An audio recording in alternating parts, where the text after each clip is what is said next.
The ridge above Harlow Creek sat quiet in the dark hours before dawn, the kind of quiet that only exists in mountain towns where the nearest highway is 40 miles away, and the stars hang so low they seem close enough to touch with an outstretched hand. Nothing moved up there except the wind, sliding cold and steady through the pines, bending the tall grass along the slope, carrying the scent of pine resin and frozen earth down into the valley below. And then there was the sound of a hammer, single strikes at first measured and deliberate, each one landing with the kind of precision that comes not from hurry, but from habit. The kind of habit built over years of working in conditions where a mistake was not an inconvenience, but a consequence. The sound rose and fell with the wind drifting down toward the sleeping town in the valley faint enough that no one stirred in their beds. Up on the ridge in the thin gray light that came before the sun, a woman worked alone. Her name was Maren Holt. She was 35 years old, though the stillness in her face suggested someone older, someone who had arrived at a certain kind of calm, not through comfort, but through experience. She stood just under 5 feet 9 inches tall, lean and composed with dark hair, cut short in the practical style of someone who had learned long ago that appearances were a luxury.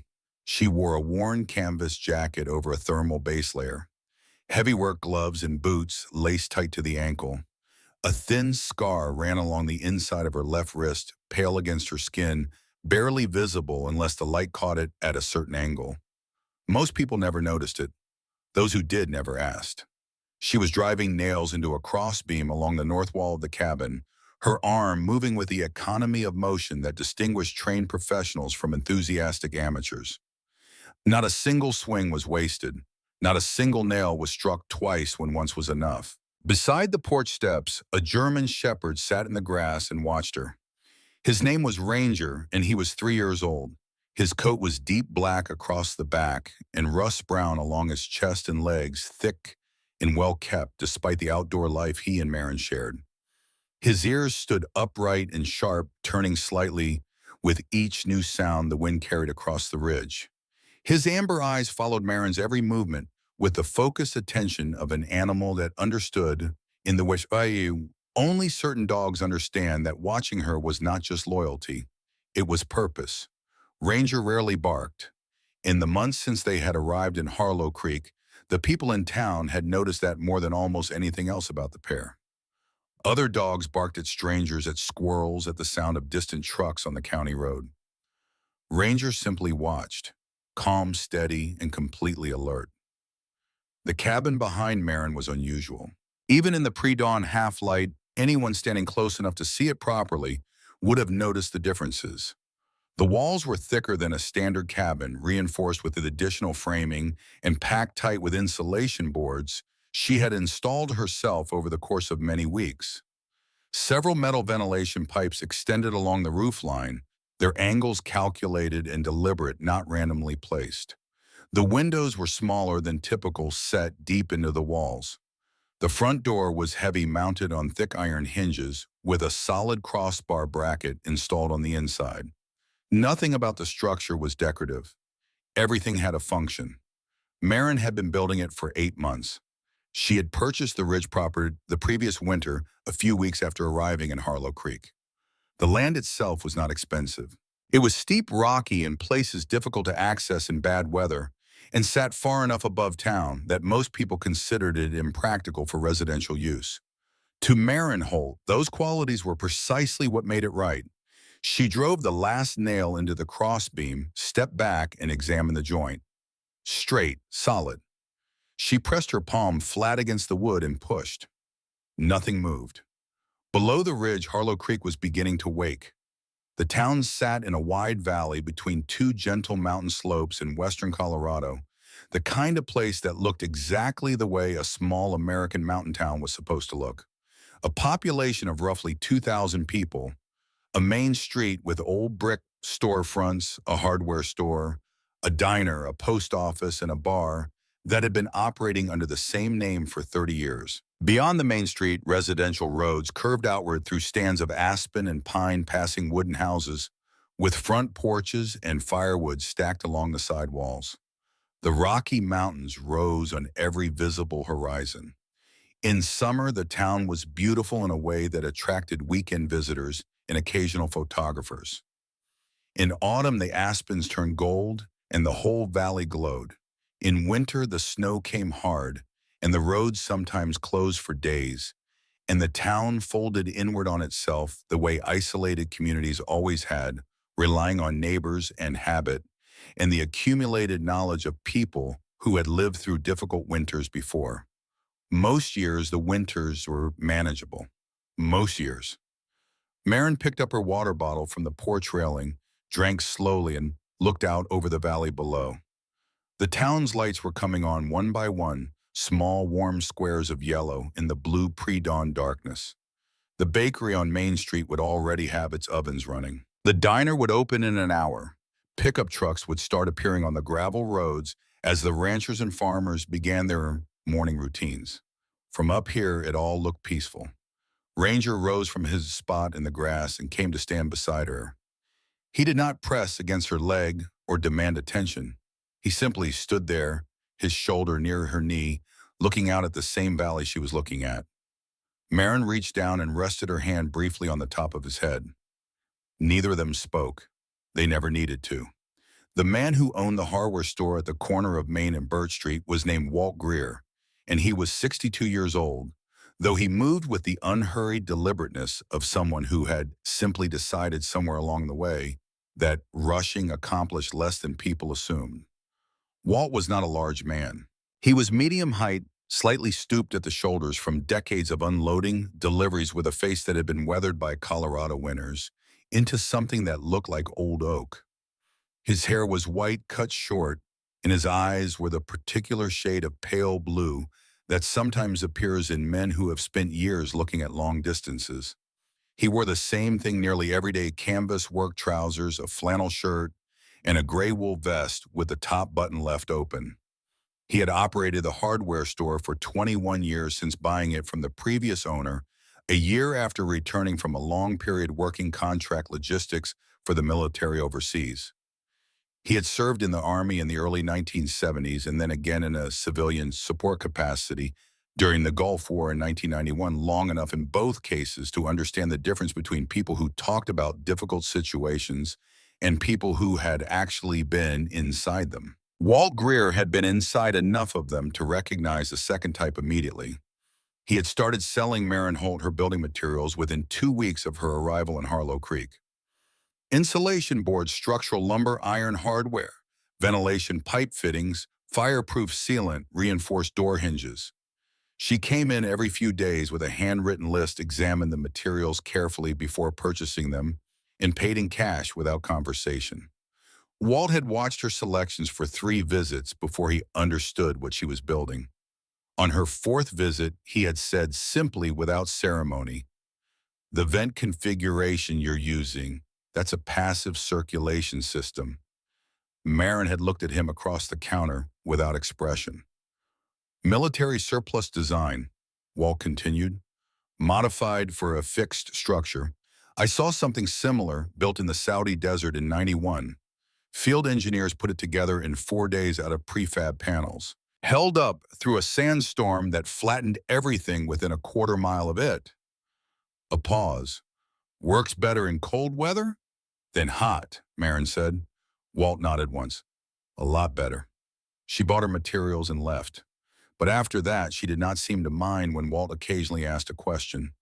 And sometimes, very occasionally, she answered more than was strictly necessary. The rest of Harlow Creek had a different relationship with Marin Holt and her cabin on the ridge.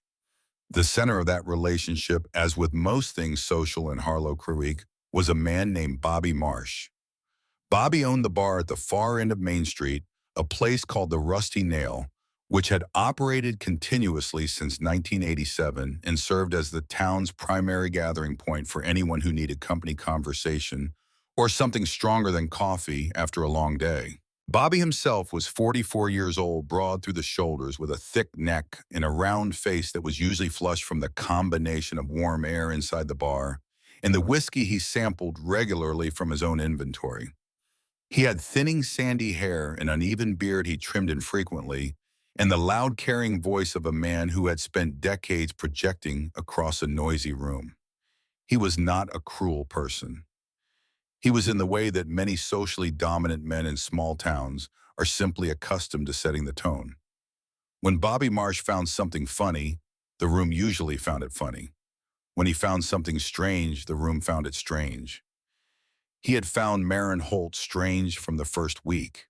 "You see what she's putting on the roof now," Bobby said one evening in late September, leaning against the bar with a glass in his hand, addressing the four men seated at the nearest table.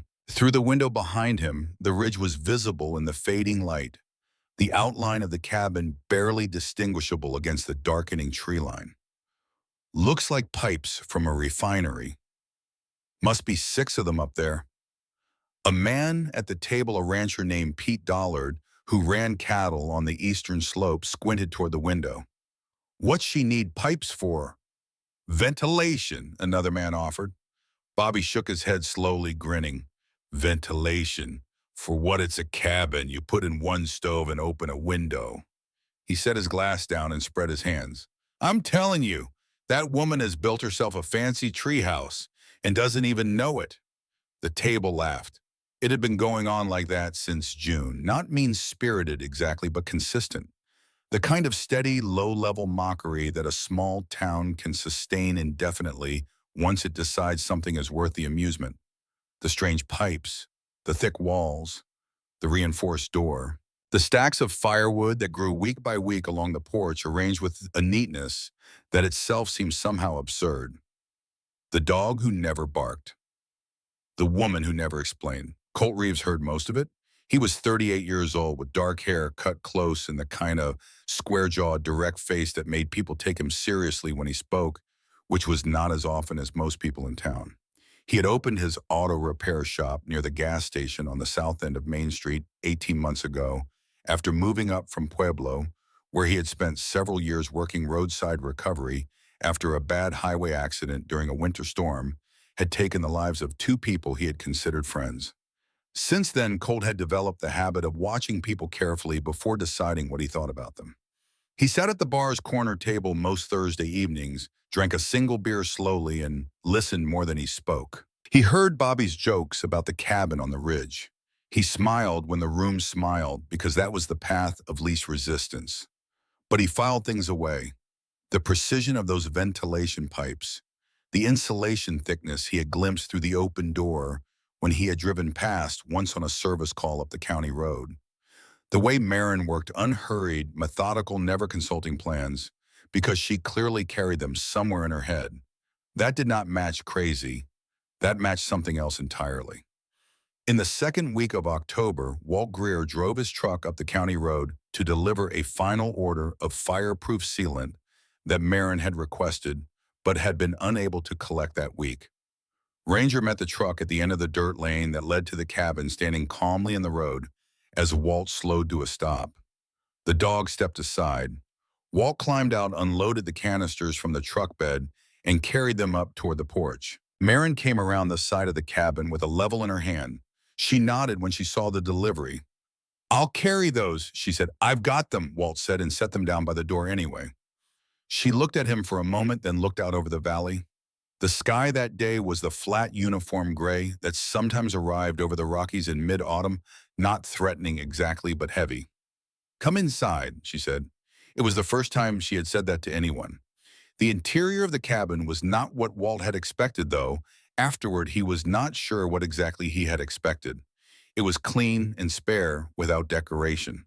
A narrow cot against the back wall, a wooden table with 2 chairs, a row of metal shelving along one side holding sealed containers, organized with the precision of a supply depot. Below the table, partially visible through gaps in the floorboards, ran a series of insulated channels that Walt recognized immediately as part of a radiant air distribution system for the central stove.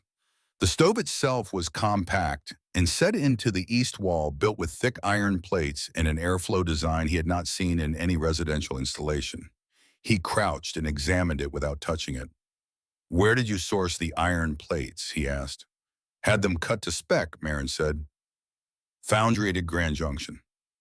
Walt straightened up slowly. He looked at the ventilation channels, the insulation visible between the wall studs, where a panel had not yet been installed, the way the ductwork ran through the ceiling, toward the roof pipes. This will hold heat for a long time without active fuel input, he said.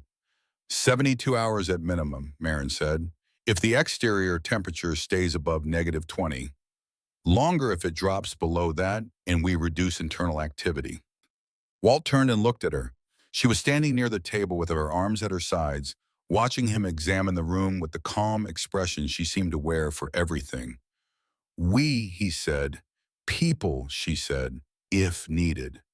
Walt said nothing for a moment. He looked at the shelving along the wall. The sealed containers were labeled in small, precise handwriting. Water, dried goods, medical, thermal, fuel reserve. He looked back at Marin.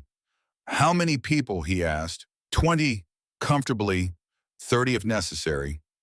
Walt absorbed that. He turned to look at the heavy door, the iron hinges, the crossbar bracket.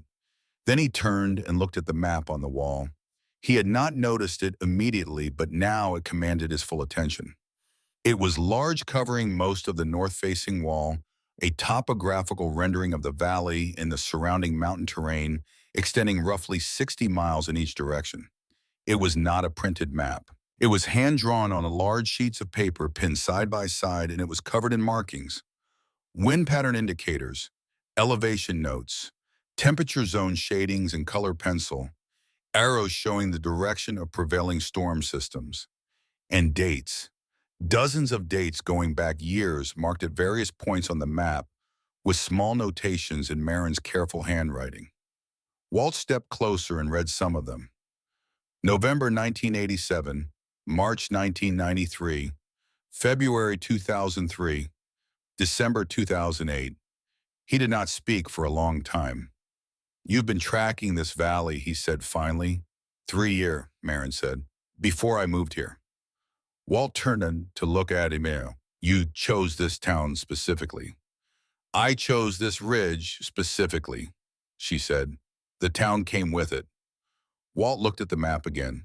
His eyes moved to a section in the lower corner where a newspaper clipping had been pinned carefully alongside the hand-drawn terrain. The clipping was yellowed and fragile at the edges, the headline still readable. He read it.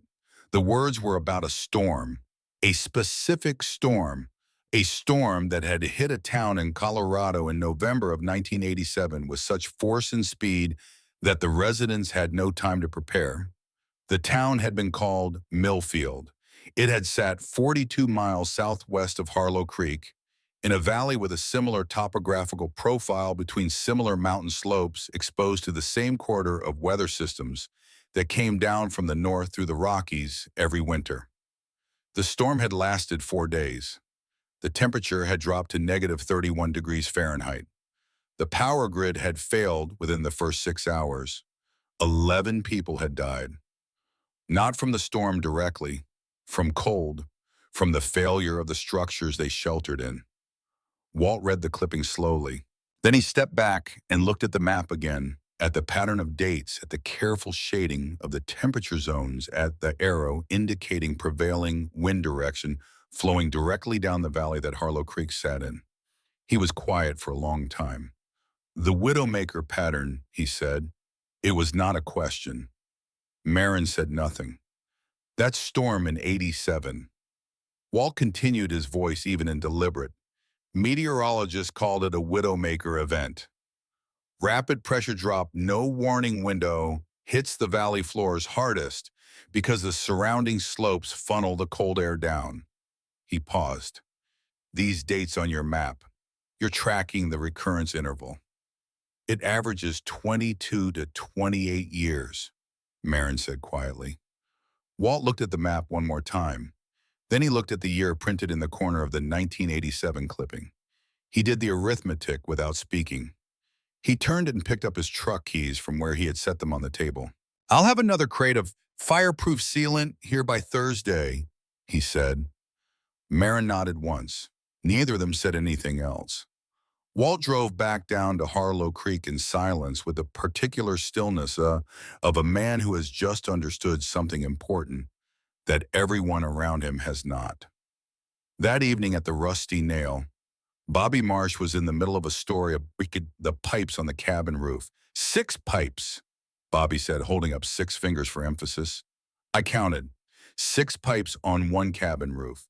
She's either ventilating a coal mine or she doesn't understand how wood stoves work. The table laughed. Bobby grinned and picked up his glass. Colt Reeves sat in his corner, listening. He had driven up the county road that afternoon on an unrelated service call and had passed the turnoff for Marin's property. He had slowed not intentionally, but because something had caught his eye. Through a gap in the pines, he had seen Marin on the ridge, standing with her back to the valley looking north. She was completely still. Ranger sat at her side. Both of them were looking at the same thing, the sky to the north. Colt had looked at it too before continuing down the road. It was the same flat gray it had been all week, nothing unusual. But there had been something in the posture of the woman and the body on the ridge, something in the quality of attention they were paying to that particular horizon that had stayed with him through the rest of the afternoon and into the evening. He looked at Bobby now, laughing at his own story. Then he looked toward the window where the ridge was just barely visible in the dark. He thought about the stillness up there, the deliberate work, the heavy door, the stacked wood, the posture of a woman looking north like she was reading something written in the sky that the rest of the town had not learned to read yet. He said nothing. He finished his beer slowly and set the glass down, but he did not laugh. 3 days later, Colt drove up to the cabin on a different kind of errand. The propane generator that provided Marin's backup power had been delivered the previous month, and Marin had called the shop to ask about a regulator fitting she was uncertain about. He had taken the call himself, and because the job was simple and he had no other service calls that afternoon, he had driven up. Ranger met him at the top of the dirt lane. The dog stood in the path and looked at him steadily, then stepped aside in the same unhurried way Walt had described. The cabin was quiet. No hammer sounds, no movement. Colt walked to the front door and knocked. No answer. He walked around to the north side of the cabin, where the generator was housed in a small reinforced enclosure against the exterior wall. He checked the regulator fitting himself, found the issue within 2 minutes, and had the repair done in 5. He was putting his tools back into his bag when he saw her. Marin was standing at the far corner of the porch, facing away from him toward the north. She was completely still, her hands hanging at her sides. The evening light was fading fast, and the temperature had already dropped, but she showed no sign of feeling the cold. Ranger stood beside her, his body in contact with her from hip to knee, his head raised, looking in the same direction she was looking. Her right hand had moved slowly and closed around her left wrist, not examining the scar, not fidgeting, just holding it with a grip that was too deliberate to be unconscious. Colt stood without moving for a moment. He had seen that particular combination before. The stillness that looked calm from a distance but was not. The way a body could hold itself together through habit when something underneath was pulling in a different direction. He had seen it in the mirror for a period of about 2 years after the accident on Interstate 25 that had taken Danny Okafor and Luis Ferris on a February night when the road was black ice and the guardrail had given way. He had stood at windows at 2 in the morning for most of those 2 years, not looking at anything in particular, just standing there because lying down felt like surrender to something he could not name. He recognized what he was seeing. Ranger turned his head and looked at Colt directly. The dog's amber eyes were level and clear, not alarmed, not aggressive, just watching. Colt picked up his tool bag quietly. He walked back around to the front of the cabin without making unnecessary noise. He left the invoice for the service call tucked under the edge of the generator enclosure, where she would find it with the fitting part listed at cost no labor charge. He drove back down to town without stopping. He did not tell anyone what he had seen. Not at the shop. Not at the bar on Thursday evening when Bobby Marsh was deep into another monologue about the woman on the ridge and her elaborate preparations for a catastrophe that existed only in his head. Colt sat in his corner and turned his beer glass slowly between his palms. He thought about a woman standing at the edge of a porch in the cold, holding her own wrists, looking north. He thought about a boy standing close beside her, steady and sure looking in the same direction.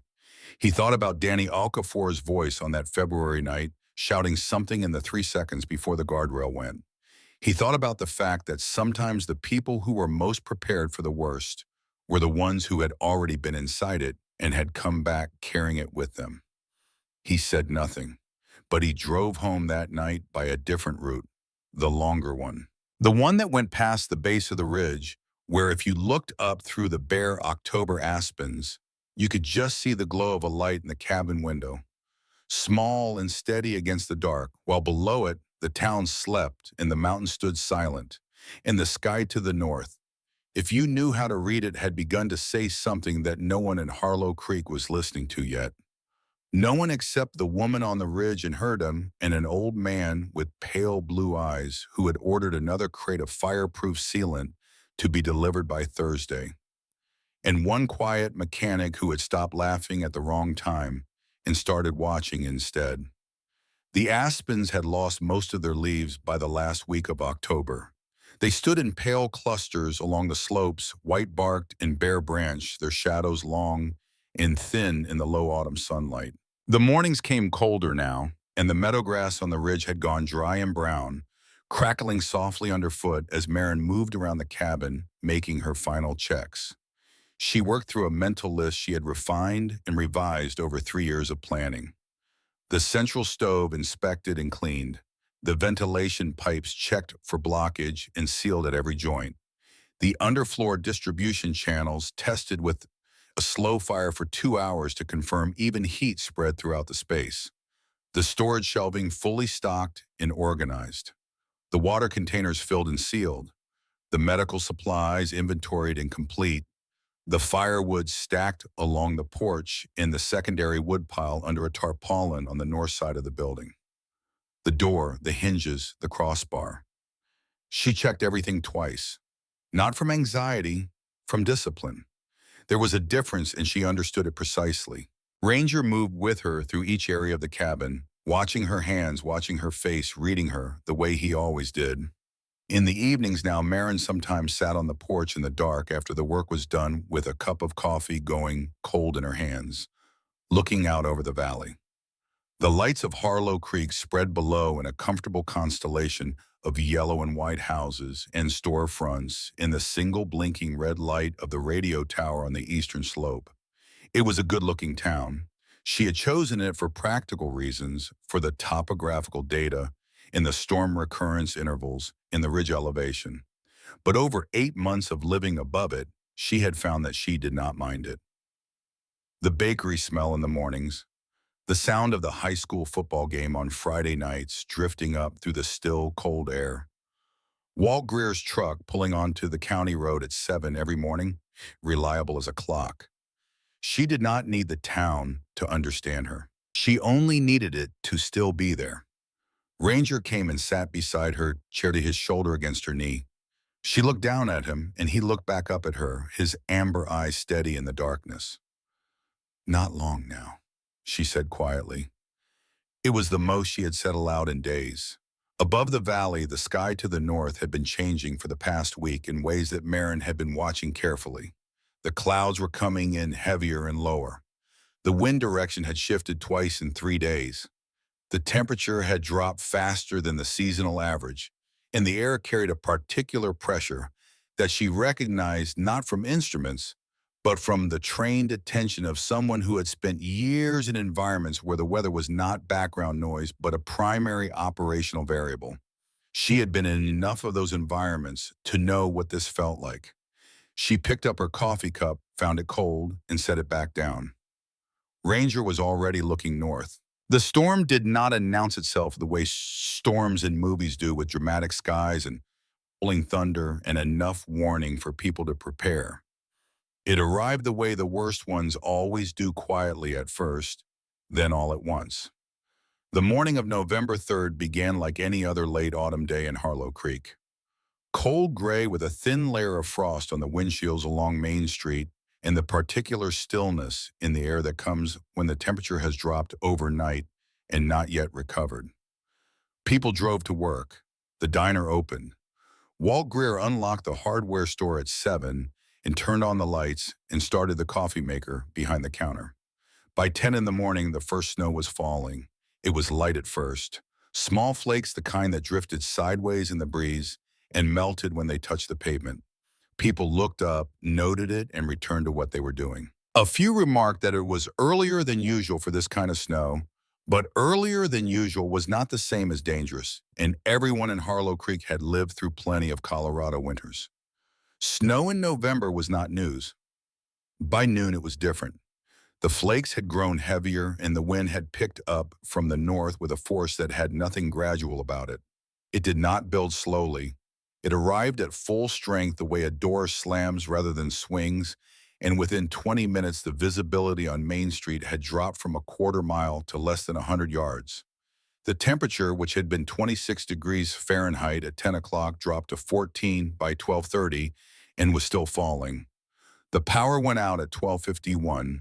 It went out everywhere at once, not the flickering partial outage of a tripped breaker, but a complete and total absence of electricity across the entire town, as if someone had simply turned Harlow Creek off. The traffic light at the Main and Birch intersection went dark. The diner's kitchen equipment stopped mid-cycle. The hardware store's lights dropped out, and Walt stood behind his counter in the sudden gray dimness, listening to the wind outside escalate from loud to something he had not heard in a long time. He listened carefully for about 30 seconds. Then he went to the back room and put on his heaviest coat. Inside the Rusty Nail, Bobby Marsh stood behind his bar and stared at the ceiling, where the lights had just gone dark, as if by looking long enough at the fixtures he might convince them to come back on. He had a propane camping lantern somewhere in the back storage room, left over from a camping trip 3 years ago, that he had mostly not enjoyed. He found it after 5 minutes of searching, lit it, and set it on the bar counter, where it threw a pale circle of yellow light across the nearest stools and not much further. Several people had already come in from the street. Not customers exactly, just people who had been nearby when the power went out and had made the natural decision to go somewhere that had other people in it. Bobby counted 7 of them standing near the bar, their coats still on their faces, carrying the particular expression of people who were not yet frightened but had moved past comfortable. The wind hit the building in a long, sustained gust that made the old wooden frame creak in the front windows flex inward slightly. A woman near the door stepped back from it instinctively. "How long do these usually last?" someone asked. Bobby opened his mouth to answer with the confidence that usually came easily to him, and found with a small internal surprise that he did not have an answer ready. He had lived in Harlow Creek for 16 years. He had been through a dozen winter storms, but he could not recall the power going out this fast, or the temperature dropping this quickly, or the wind sounding quite like this against the walls. He closed his mouth. The door opened, and Colt Reeves came in, bringing a blast of cold air and a swirl of snow with him. He pulled the door shut against the wind with both hands and stood for a moment, breathing hard. His jacket was already white along the shoulders and the top of his head. He had been outside for less than 3 minutes walking from his shop. He pulled off his gloves and looked around the room. "We have a problem," he said. The room went quiet. Colt looked at Bobby. "What's your heating situation?" Bobby gestured toward the small iron stove in the corner of the bar, a decorative piece more than a functional one installed 15 years ago when a previous owner had gone through a brief rustic aesthetic phase.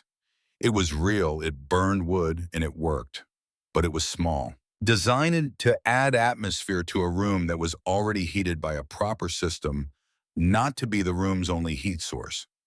"That'll keep maybe 10 people warm in this size of space," Colt said.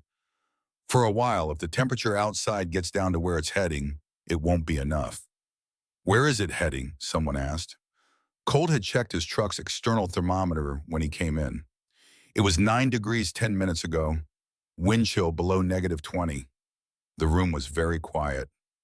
Bobby looked at the small stove in the corner. He looked at the 7 people standing near his bar.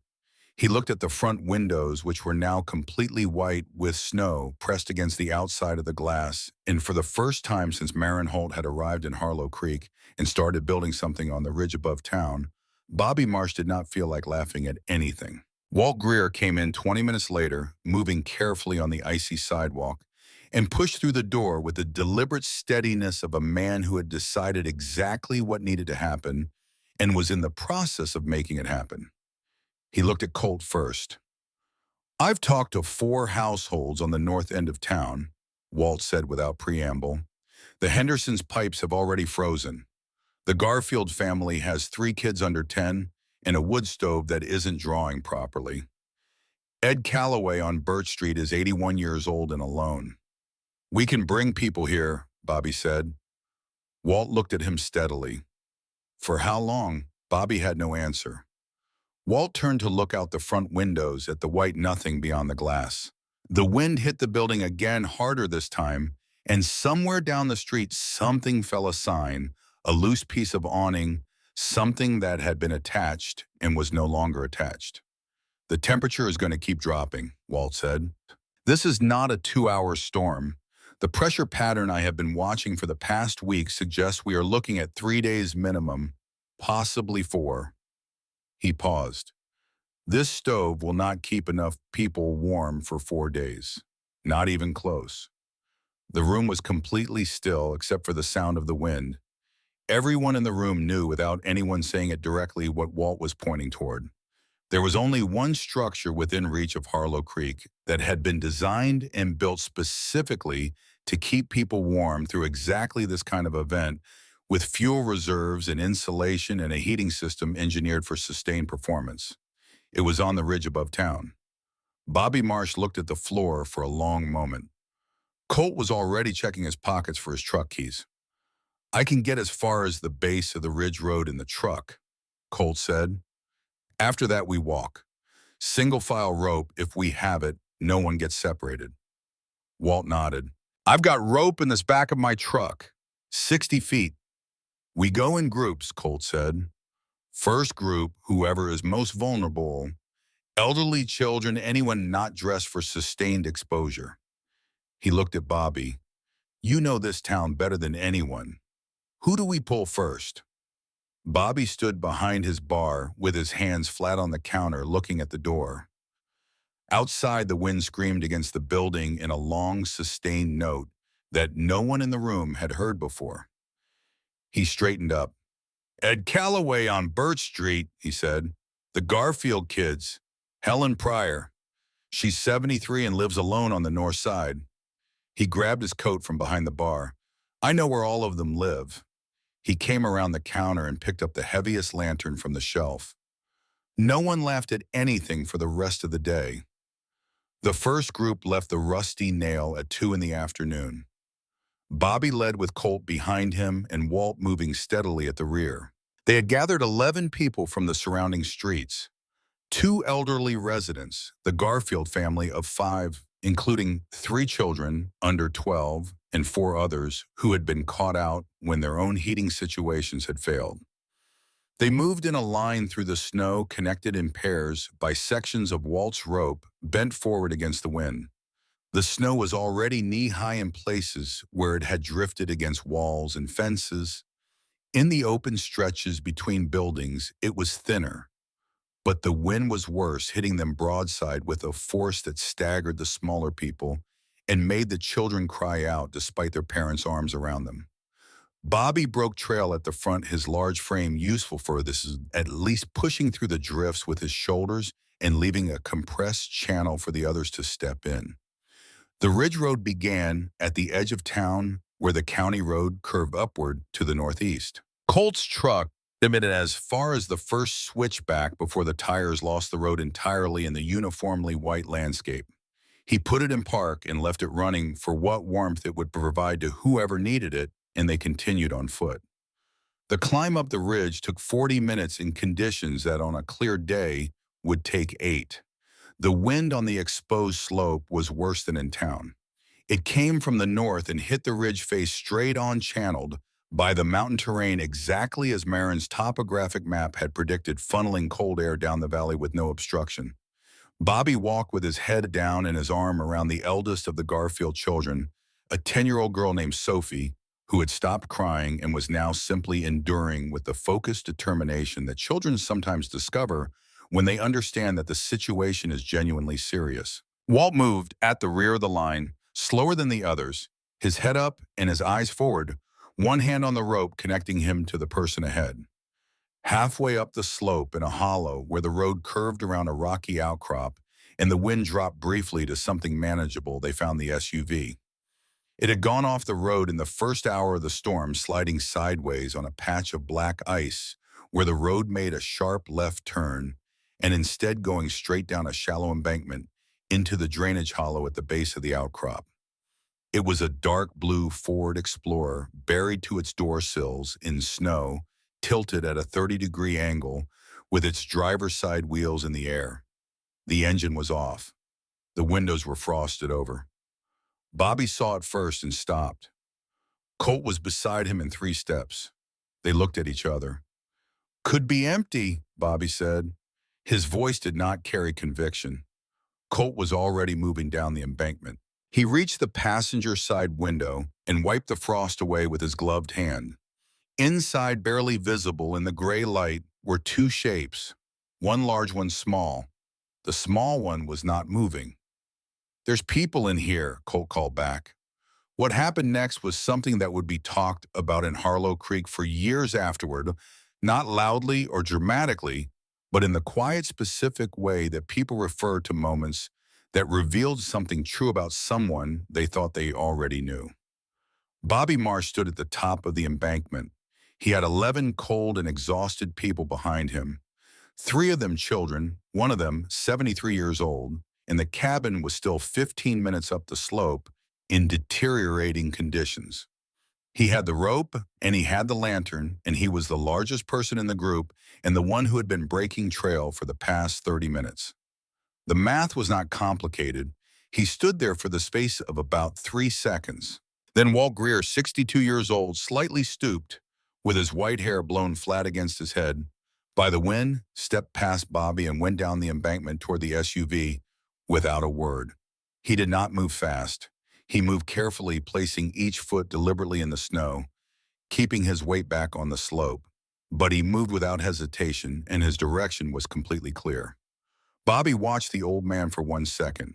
Then he handed the lantern to Colt's outstretched hand and went down the embankment, himself following Walt, his large frame slipping once on the slope and catching itself before reaching the passenger door of the Explorer.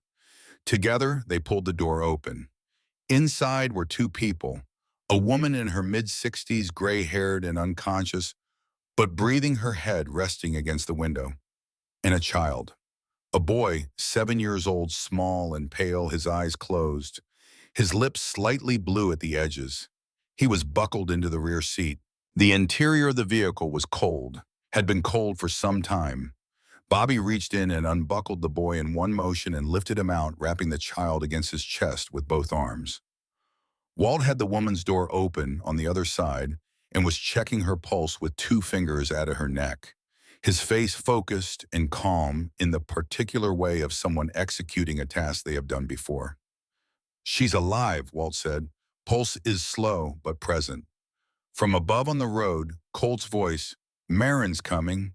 Both men looked up the slope. Through the driving snow, 2 figures were descending from the ridge. One walked upright and fast, moving through the deep snow with the unhesitating directness of someone who had trained in worse conditions and knew exactly how. The other ran alongside on 4 legs, black coat dark against the white, finding the firmest patches of ground by instinct, leading the way. Marin Holt reached the SUV in less than 2 minutes. She did not speak to Bobby or Walt. She went directly to the boy in Bobby's arms, pulled off one glove, and pressed her fingers to the child's neck. Then she checked his pupils with a small flashlight she had pulled from her jacket pocket. She ran her hands along his limbs, pressing at specific points, her face absolutely composed. "Core temperature is low, but he's stable," she said. "No obvious fractures. We need to move him now. Keep him against your body the whole way up. Don't put him down." Bobby nodded. He pulled the boy tighter against his chest. Marin moved to the driver's side where Walt had the woman partially out of the vehicle. She took the woman's wrist, checked her pulse herself, then helped Walt bring her fully clear of the door. The woman was not conscious, but she was breathing, and her color, though pale, had not reached the gray that indicated the deepest danger. Can she walk if we support her? Marin asked Walt. We'll find out, Walt said. Between them, they got the woman upright. She stirred briefly and her eyes opened to slits. She did not focus on anything, but her legs moved when they guided her forward, the instinctive motion of walking even without full consciousness. Ranger had already turned and was moving back up the slope, looking back once to confirm the group was following.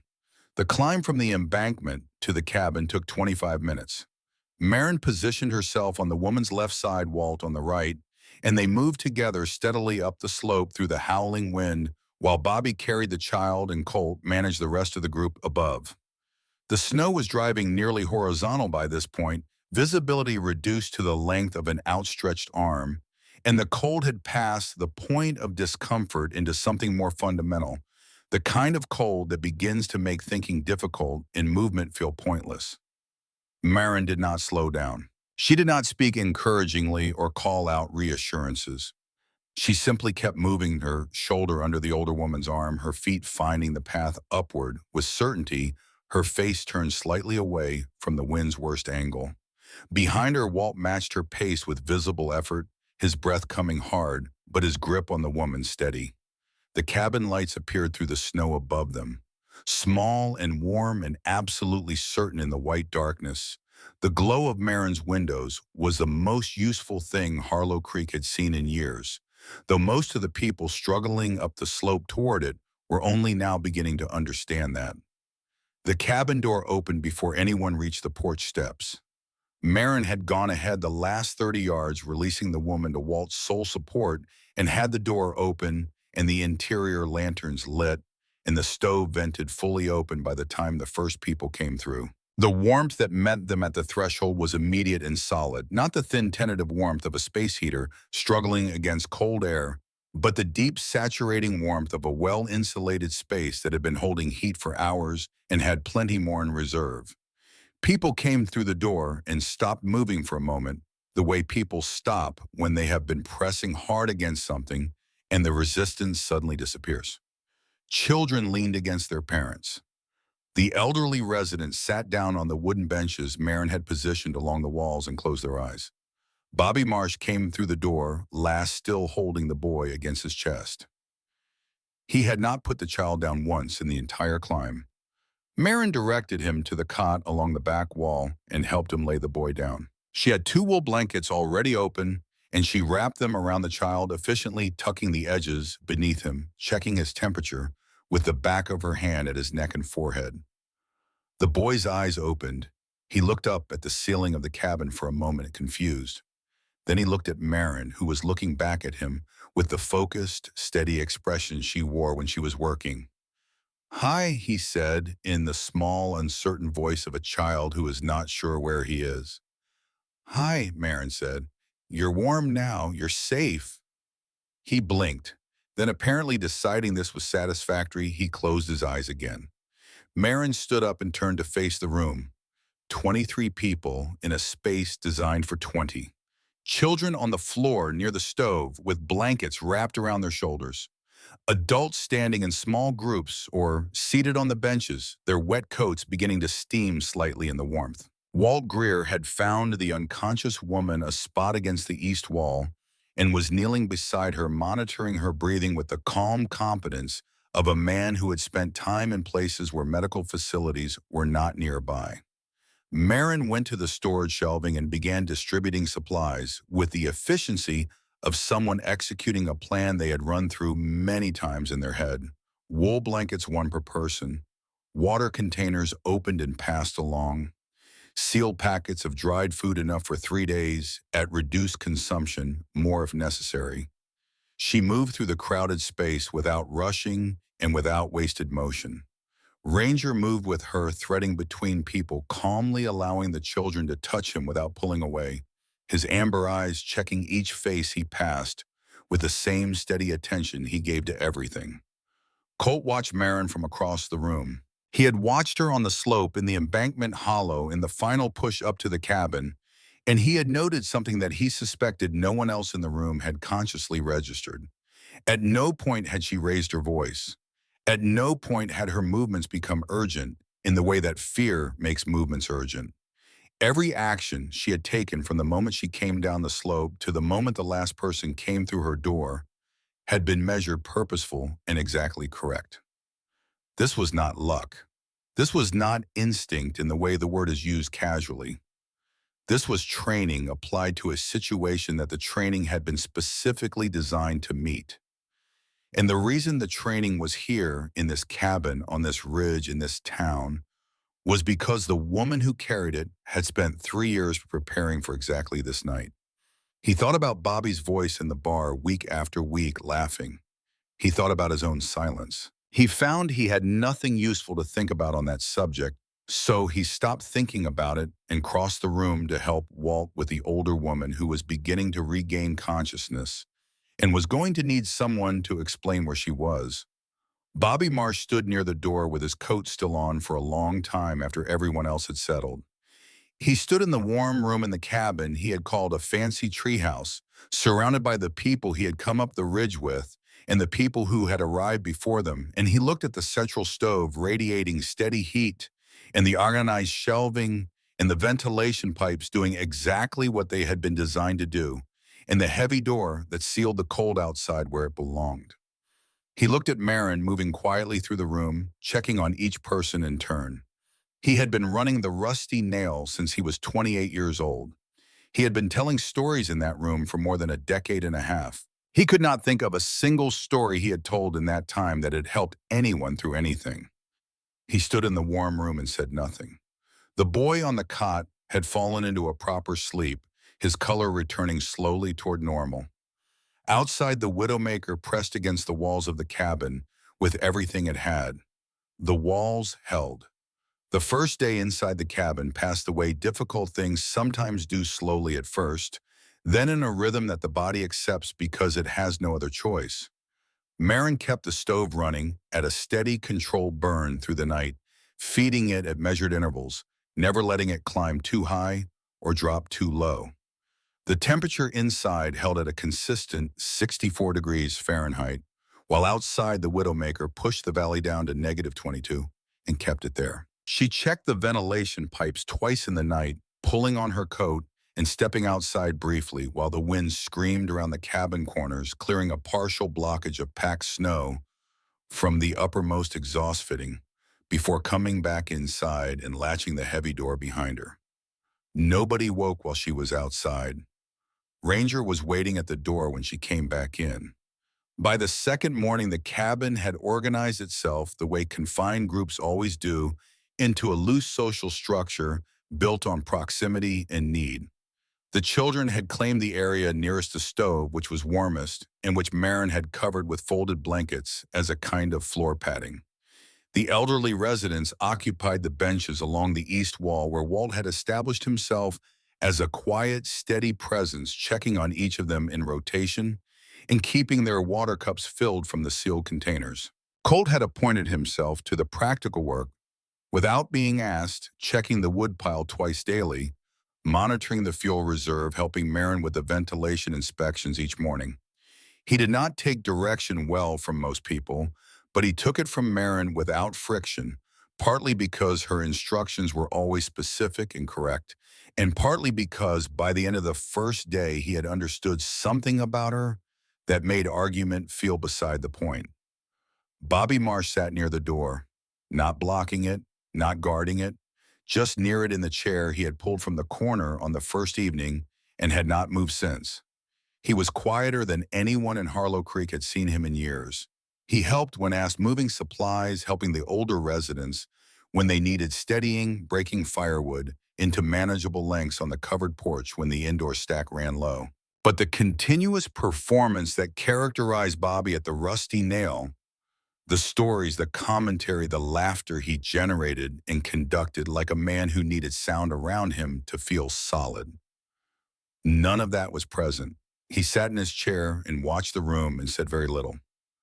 On the second evening, Walt sat beside the 3 Garfield children near the stove and told them about the Gulf War. He did not tell it as a war story. He told it the way a grandfather tells things to children, slowly, and with the unimportant parts included the parts that make it feel real rather than distant. He told them about the sand, which was different from beach sand, finer and lighter, that got into everything and turned the inside of your mouth to grit by noon. He told them about the heat during the day and the cold at night, which surprised people who had not been to the desert. He told them about the other soldiers, the names he still remembered, the small things they had done that had nothing to do with the war, the card games, the arguments about baseball, the way one man from Tennessee could whistle any song you named within 3 notes. The children listened with the particular quality of attention that children give to old men who are not performing for them but simply talking. Sophie Garfield, the 10-year-old who had walked up the ridge without crying, asked Walt if he had been scared. Walt considered the question seriously, which she clearly appreciated. Yes, he said, but being scared and doing what needs doing aren't at opposites. They happen at the same time. The scared part is just noise in the background. You learn to let it be noise. Sophie thought about this. Like the wind outside, she said. Walt looked at her for a moment. Exactly like that, he said. Across the room, Marin had heard this exchange. She did not look up from the supply inventory she was cross-checking, but something in her posture changed slightly. A small easing that was barely visible and gone almost immediately. The woman from the SUV had recovered through the first night and was fully conscious and oriented by the second morning. Her name was Grace Alderman. She was 64 years old with gray hair cut practically short and the kind of lined, direct face that suggested a life spent mostly outdoors. She had a bruised shoulder from the crash and a cut along her hairline that Marin had cleaned and closed with butterfly bandages from the medical kit, but she was otherwise uninjured. Her grandson, the boy named Caleb, had recovered faster than anyone expected, with the resilience that 7-year-olds deploy when the adults around them are calm. By the second morning, he was sitting cross-legged near the stove, teaching Sophie Garfield a card game he had invented himself, the rules of which appeared to change whenever he was losing. Grace watched Caleb from her place along the wall. Then she watched Marin. She did this for most of the second day with the patient attention of someone who has been looking for something for a long time and is not certain yet whether she has found it. Later, when people in Harlow Creek would ask Grace how she and Caleb had come to be on that particular road in the first hour of the worst storm in a generation, she would explain it simply. She had been trying to reach Harlow Creek for 2 days, driving up from Albuquerque where she had been living since her son died. The weather forecast when she left had shown a winter storm advisory, the ordinary kind, nothing that warranted turning back. The Widowmaker had developed faster than any model had predicted, the pressure system dropping in a matter of hours rather than days. And by the time the emergency alerts reached her phone, she was already on the mountain road with nowhere safe to turn around. She had known Marin Holt was in Harlow Creek for several months. It had taken her 3 years to find that out. On the morning of the third day, she crossed the room. Marin was at the back wall checking the underfloor channel access panel, confirming that the heat distribution was still running evenly through all 4 quadrants of the floor system. She heard Grace approach and straightened up. They looked at each other. Grace Alderman's eyes were brown and direct, and they held something in them that Marin had not expected to find in a stranger's face. "You're Marin Holt," Grace said. It was not a question. "Yes," Marin said. Grace was quiet for a moment. Outside, the wind shifted, running along the north wall with a low, sustained pressure that had not diminished in 3 days. "My son's name was Jesse Alderman," Grace said. "He served with a special operations unit out of Fort Bragg. 2 deployments. The second one was Afghanistan, winter of 2012. The room continued around them, Walt's quiet voice at the stove, the children's card game, Bobby shifting in his chair near the door. None of it touched the space between the 2 women standing at the back wall. Marin did not move. She had learned over the years since Afghanistan to keep her face still when his name appeared unexpectedly.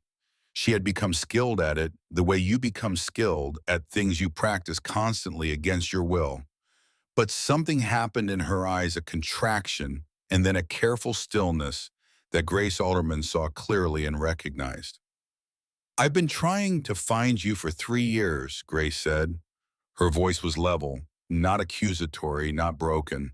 simply honest in the way of someone who has carried something heavy for a long time and has decided the time for indirection has passed.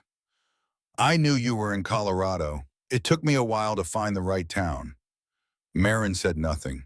She was looking at Grace with the complete attention of someone who has stopped thinking about anything except what is directly in front of them. You were his medic, Grace said. Yes, Marin said. You were there when it happened. A pause. Yeah, Marin said. Grace looked at her for a long moment. Then she reached into the inner pocket of her coat, which was folded over her arm, and withdrew an envelope. It was white standard size, slightly worn at the corners, and along the fold from being handled many times over several years. She held it without opening it. Jesse wrote letters before every deployment, Grace said. Not many people knew that. He wrote them in case and gave them to me sealed, and I kept them in the same box where I keep his father's letters from 30 years ago. She looked down at the envelope and then back up at Marin. He wrote 3 over 2 deployments. I opened the first 2 after he came home safe. He told me to. A pause. This is the 3rd one. Marin looked at the envelope. He wrote it 2 days before the mission, Grace said. He didn't tell me who it was for. He just said, if something happens, make sure the person whose name is on the front gets this. She turned the envelope so Marin could see the front. In Jesse Alderman's handwriting, in careful block letters, was a single name. Marin. Not a last name, not a rank, just Marin, as if he had been certain she would be findable, as if he had been certain she would be worth finding. I haven't opened it, Grace said. It's not mine to open.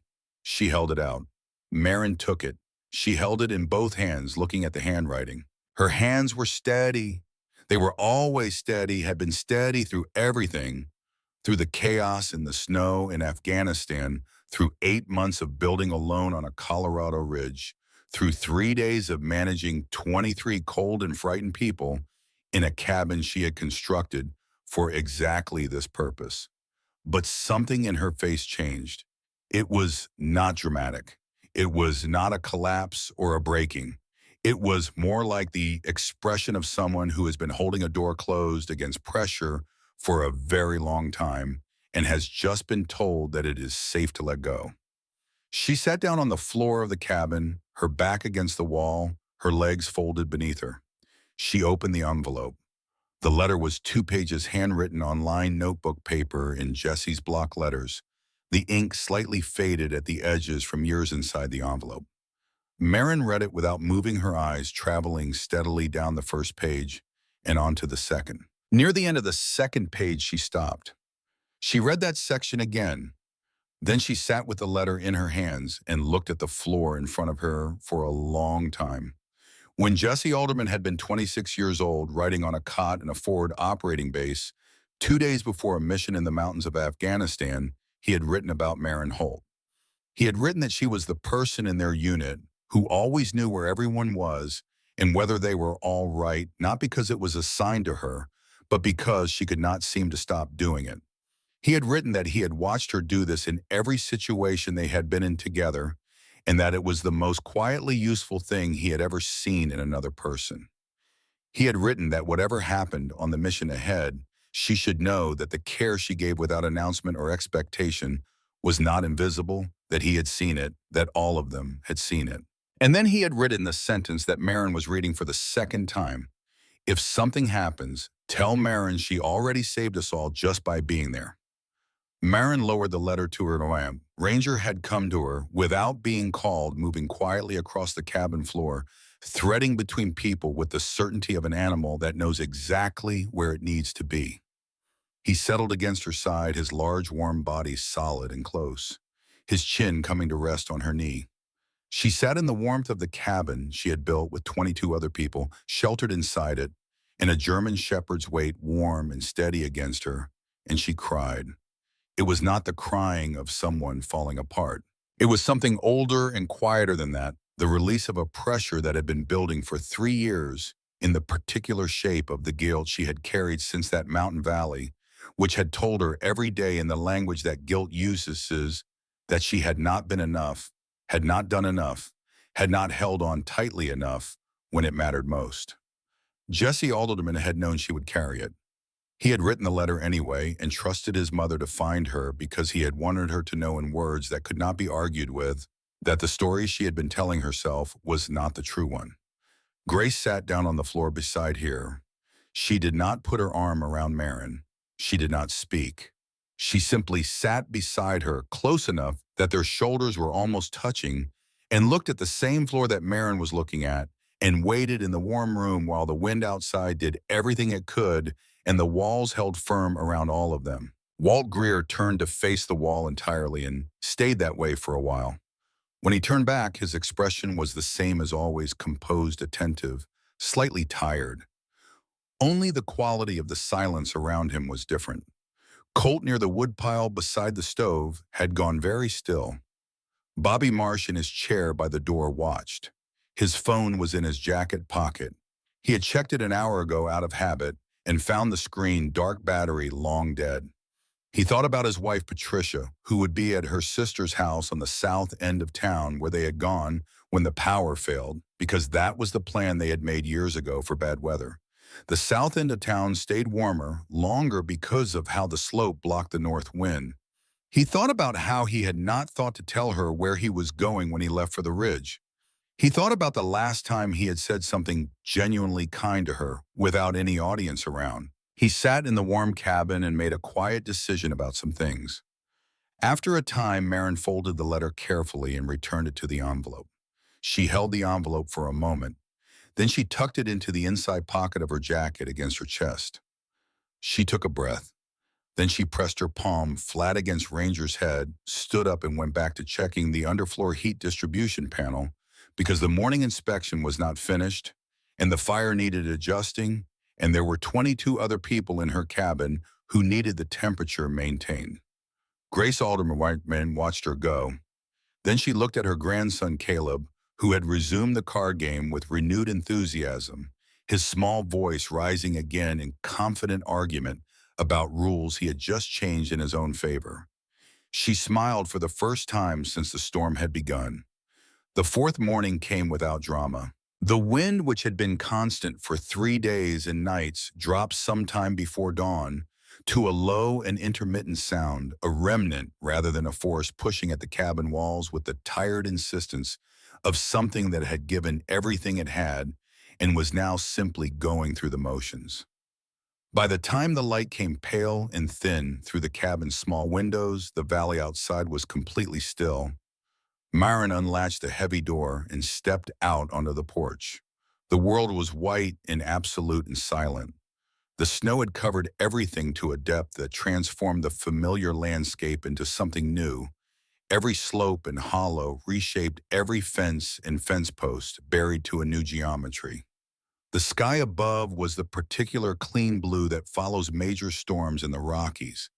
The kind of blue that carries no weather in it, only clarity, as if the sky had emptied itself completely and started over. Ranger came out beside her and stood with his nose lifted, reading the cold air. Below on the valley floor, Harlow Creek was still. The Main Street buildings were visible, their roof lines heavy with snow, their windows dark. Several power lines had come down their poles, tilted at wrong angles or snapped entirely. The roof of the old storage barn near the grain mill had partially collapsed inward under the snow load. Cars were buried to their door handles. The streets were invisible beneath 2 feet of undisturbed white, but the buildings were standing. The lights would come back on when the power company reached the downed lines. The roads would be cleared. The roofs that needed repair would be repaired. The town would return to itself, changed in small ways, unchanged in the ways that mattered. And no one had died. People came out of the cabin slowly, 1 and 2 at a time, pulling on their coats and stepping onto the porch with the cautious wonder of people emerging from something they had not been certain they would emerge from. Children went down the porch steps into the snow with the immediate and total commitment that children bring to new snow regardless of circumstances. Sophie Garfield sank in up to her waist on the first step and laughed loudly, the sound carrying far across the still white slope. Walt came out and stood on the porch beside Marin. He looked down at the town for a long time without speaking. 11 people died in Millfield, he said finally. In '87. Yes, Marin said. Nobody died here. She said nothing. Walt looked at her. He had known from the moment he read that newspaper clipping pinned to her wall 8 months ago what she had been building and why. He had understood it in the clear and practical way of someone with enough experience to recognize preparation when he saw it. But understanding a thing from the outside is different from standing inside it after it has done exactly what it was designed to do. He looked back out over the valley. Jesse would have liked this view, Grace Alderman said from behind them. Both Walt and Marin turned. Grace had come out quietly and was standing at the far end of the porch with Caleb beside her, his small hand in hers, both of them looking out at the white valley and the mountains beyond. He always liked high ground, Grace said. Not sadly, simply as a fact about her son that she was choosing to share in this place. Marin looked at Grace, then she looked at the valley. You should stay, Marin said. Grace considered this. Caleb starts 3rd grade in January, she said. Harlow Creek has a school, Marin said. Grace looked at her grandson who had spotted something in the snow at the bottom of the porch steps and was straining toward it with the specific urgency of a 7-year-old who has just had an idea. She looked at the town below, small and white and intact. She looked at the cabin behind her, which had held 23 people for 4 days and nights in the worst storm in a generation. I'll think about it, she said. Bobby Marsh came out last. He stood at the top of the porch steps with his hands in his coat pockets and looked at the valley for a long time. Then he walked to where Marin was standing near the railing. He stopped beside her. He was quiet for a moment in the way of a man choosing words more carefully than he was accustomed to. I was wrong about you, he said. His voice was rough and direct and carried no performance in it at all, no audience awareness, no grin underneath the words. It was simply true. And he said it because it was true and because he was old enough to know that the space between recognizing a truth and saying it aloud should not be made any wider than necessary. Marin looked at him. It happens, she said. Bobby nodded once. He looked back out over the valley. A muscle moved in his jaw. I've been running that bar for 16 years, he said quietly. I know everybody in this town. Every name, every story, every problem. He paused. I never once thought about what happens if the power goes out for 4 days in February. Marin said nothing. You thought about it, Bobby said. For 3 years, apparently you thought about it. He shook his head slowly. I spent that same time laughing. The valley below was still and white and silent. You stopped laughing when it mattered, Marin said. You carried that boy up the ridge without putting him down. Bobby looked at her. She was not offering him absolution or managing him or being kind in the practiced way of someone softening a hard truth. She was stating a fact because it was a fact in the same direct way she stated everything. Bobby looked back at the valley. After a moment, he nodded. They stood together on the porch for a while without speaking, which was new for Bobby Marsh and apparently not uncomfortable. He left the ridge an hour later and walked back down into town, through the deep snow, moving steadily down the same slope he had climbed in the dark in the howling wind 2 days before. He went straight to his sister-in-law's house on the south end of town, where Patricia had been since the storm began. She was standing at the window when he came up the front walk, and she opened the door before he reached it. He said her name once quietly, and that was enough. The weeks that followed the Widowmaker were busy in Harlow Creek, in the specific way that recovery is always busy, full of practical work that keeps the hands occupied while the mind adjusts to having been somewhere frightening and come back. Power crews restored the grid on the second day after the storm. Road crews cleared the main routes within 4 days. The collapsed barn roof was assessed and repaired over the following weeks by a crew that included, without anyone formally organizing it, several of the men who had sheltered in the cabin on the ridge. Colt Reeves drove up to the cabin one afternoon in late November with 2 replacement hinges for the front door, which had taken some stress during the heaviest wind period, and spent an hour making the repair, while Marin held the door and handed him tools when he asked for them. They did not talk much. They rarely did. But the silence between them had a different quality than before the storm, the quality of people who have been through something together and do not need to narrate it to know it happened. As he was finishing the repair, Colt turned and looked at the inside of the cabin, at the shelving, the stove, the ventilation ductwork visible in the ceiling. "I'd like to understand how this works," he said. "The heat distribution system, the passive circulation." Marin looked at him. "Walt knows most of it," she said. "He grasped the principles the first time I showed him." "Walt's 62, Colt said. "Somebody younger should understand it too." Marin considered this for a moment. Then she nodded once. It started slowly. Colt came up to the cabin on Saturday mornings, and Marin walked him through the system, explaining the design principles in the practical, unembellished language she used for everything. He took notes in a small, spiral-bound notebook, asked precise questions, and arrived the following Saturday, having thought carefully about what she had explained the week before. Walt joined them occasionally, filling in the historical and technical context from his own experience, and the three of them worked through the cabin's design from foundation to roofline over the course of 6 weeks. Bobby Marsh came up once on a Tuesday afternoon, moving through the snow with the careful deliberateness of a large man who has learned to be more careful. He walked around the cabin exterior and looked at the walls and the pipes and the wood pile with the expression of a man seeing things he had looked at many times before and was only now actually seeing. He looked at the door with its iron hinges and its crossbar bracket. He put his palm flat against the exterior wall and pressed the same way Marin had pressed against her crossbeam on the first morning of the story, testing something for solidity. He did not make any jokes. Grace Alderman called the Harlow Creek School District in December. She enrolled Caleb in third grade starting in January in a class taught by a woman who had sheltered in Marin's cabin during the Widowmaker and was therefore familiar with the context in the particular way that Harlow Creek had become familiar with a great many things it had not previously considered.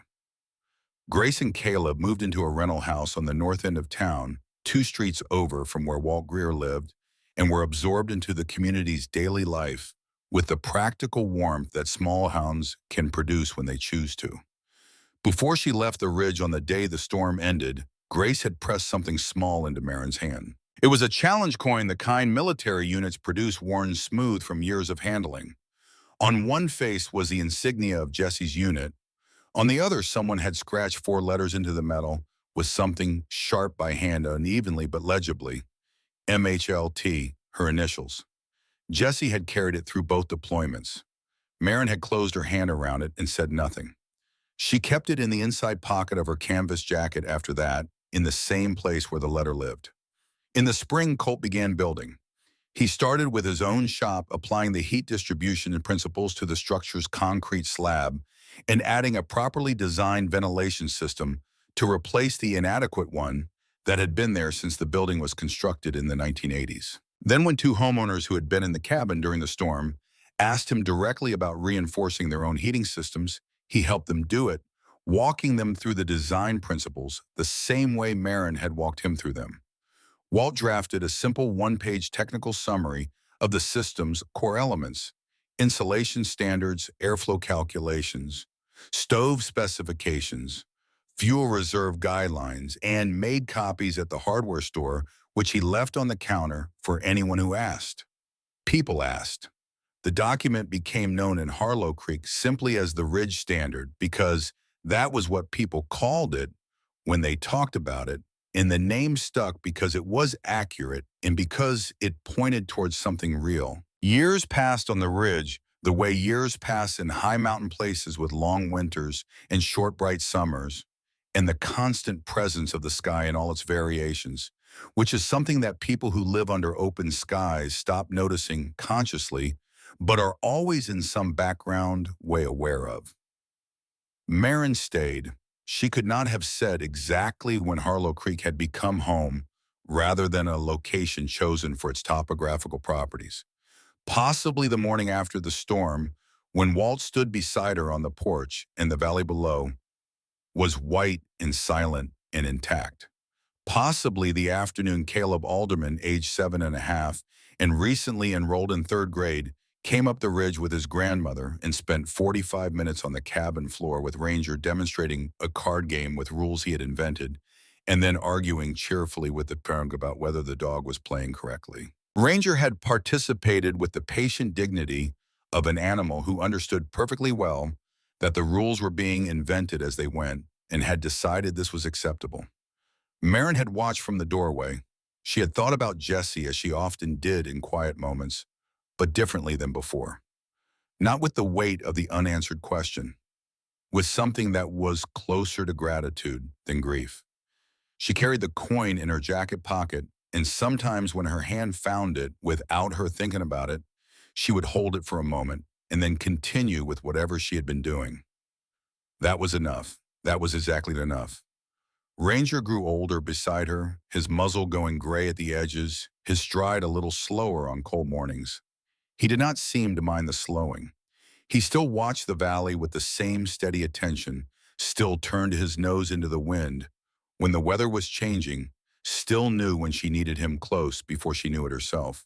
When Marin was 47 years old on an October evening, when the aspens below the ridge had turned gold and the air carried the first edge of winter coming, Walt Greer brought her a letter from the Colorado Mountain Safety Foundation, a nonprofit organization that had been documenting the Harlow Creek case in the community adaptation that followed the Widowmaker. They had published a technical analysis of the design principles involved and were requesting permission to formally name the methodology. They proposed to call it the Holt Standard. Marin read the letter. She set it on the porch railing. She looked out over the valley for a while. The last of the afternoon light was moving across the mountain slopes, the gold aspens catching it and holding it. "What do you think?" Walt asked. Marin was quiet for a moment. "Jesse would have said something about it," she said. "What would he have said?" She thought about block letters on lined paper written by a young man who had known her well enough to understand what she would need to hear, who had trusted his mother to carry the words across 3 years and a mountain storm to find her. "Something useful," she said. "He was good at that." Walt nodded. He picked up the letter. They sat together on the ridge as the light moved across the valley and the mountains held everything still. And below them, Harlow Creek went about its evening in the way small towns always have, warm lights coming on in windows as the dark arrived, the ordinary life of ordinary people in a place that had been through something and was better for the remembering. On the front wall of the cabin, beside the heavy iron hinged door that had held against the worst storm in a generation, a small piece of wood had been mounted the previous spring. Colt had made it in his shop, cutting it from a piece of mountain mahogany, sanding it smooth and burning the letters into the surface with care. He had driven up on a Saturday morning and mounted it beside the door without ceremony, and stepped back and looked at it and said nothing. Marin had read it. She had stood in front of it for a moment. Then she had gone inside and started the morning inspection, because the inspection was not yet finished, and the fire needed checking, and Ranger was waiting at the door. The words burned into the mountain mahogany were the words Jesse Alderman had written on lined paper in the year before he died, the sentence that had traveled across years and silence in a Colorado blizzard to arrive exactly where it needed to arrive. She already saved us all just by being there. Below the ridge in the town that had laughed and learned and rebuilt and gone on, the lights came on one by one in the early dark of October. On the ridge, Marin Holt and her gray-muzzled dog watched over all of it, as they always had, as the mountains turned dark around them and the first stars appeared, and the sky above Harlow Creek settled into the deep, familiar quiet of a place that had once been unprepared and had chosen, because of one woman and the things she built before the storm came, never to be unprepared again.